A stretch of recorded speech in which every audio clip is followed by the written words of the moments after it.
Fabiano, welcome back to St. Louis, your home. Welcome back to Grand Chess Tour. How do you feel to come back here after Grand Swiss? It's just 1 week ago, the tournament has finished. How did you assess your result? Yeah, it's good to be back. Right before Grand Swiss, I was playing an event here, the US Chess Championship. And I had this event in between, which was a very, very big and influential event for a lot of players. And for me, there was a little bit less riding on it because I wasn't trying to qualify for the candidates. But it was a very exciting event anyway, and decided 2 places in the candidates tournament. So that was very important. Vidit and Nakamura made had their success there. And yeah, for me, it was a little bit less of an exciting event, let's say. It was going quite decently, and then at the end, I kind of ran out of steam, and the finish was very disappointing for me. So overall, it wasn't like very negative or very positive. Certainly a little bit disappointing, but I'm hoping that what I'm looking forward to is that we have Rapid Blitz now, so it's a bit of a change because I played in the last few months mostly classical chess. How many games you played, I wonder? Quite a lot. We played 11 in the US Championship, quite a long and tough event, and then 11 in Grand Swiss. Yes, 22. So a little bit longer than average. And here we have in the Sinquefield Cup 9 classical games, a little bit of a more usual schedule. But it's nice that we have a kind of intermezzo before, so we have Rapid and Blitz chess, a little bit, let's say, less pressure in terms of preparation and that sort of thing, and more based on like your current form and how you're feeling, your mood. So I'm hoping that I'll be in good shape for that. Also for me, it's very important, of course, because I'm in contention in the Grand Chess Tour standings. I'm in a good position, but last 2 events will be very critical. Yeah, for sure. And coming back a little bit to the candidates tournament and your spot there, I mean, you said that you played in Grand Swiss with a strange feeling, yes, that you already qualified, you reached your goal already.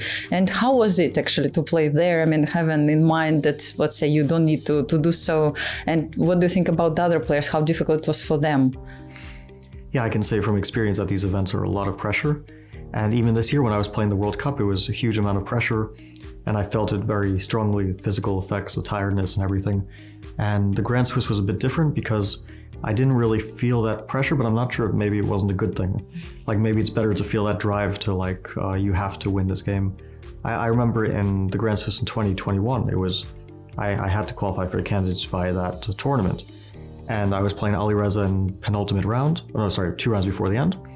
And I kind of felt like I really need to win this game, and I was able to win it and to secure candidates qualification, mostly because of that win against Alireza.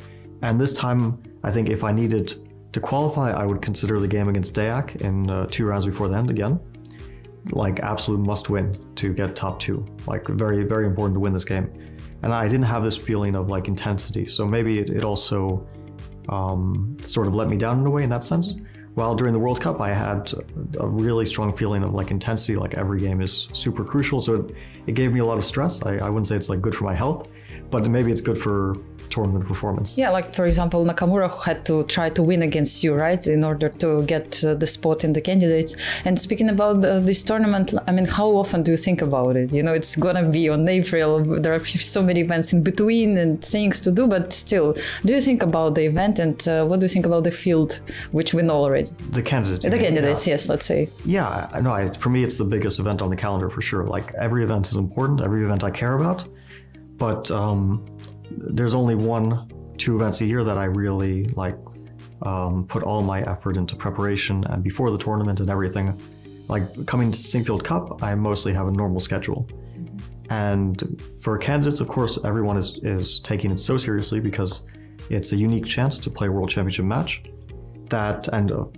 Almost always, first place is the only one which counts. Yeah, last time was a bit unusual, that second place ended up also counting, but usually you really need to win. So of course you need some luck in order, like you need the right circumstances, but you also need very good preparation and you need to be on form. So everyone takes it the most seriously that they can. And I've played many already, so I have a lot of experience, but sometimes I wonder if this experience is like super important or not, because the first time I played in 2016, I had no experience and my preparation wasn't ideal, let's say, looking back on it. But somehow I almost was able to pull it off. And Sergei Karyakin was the one who qualified for a World Championship match that time.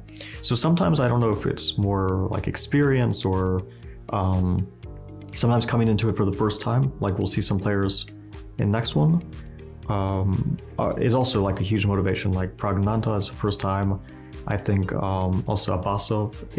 I know he's not 100% in, but assuming he plays, then it's also first time for him, and Vidit as well. So we see a few first timers here. I think it's both the most interesting event of the year besides the World Championship match, but also for the players, of course, takes on a unique amount of stress and pressure. Yes, so this is what I wish you. I mean, all the best of luck in this tournament. Thank you. Thank you. Thanks.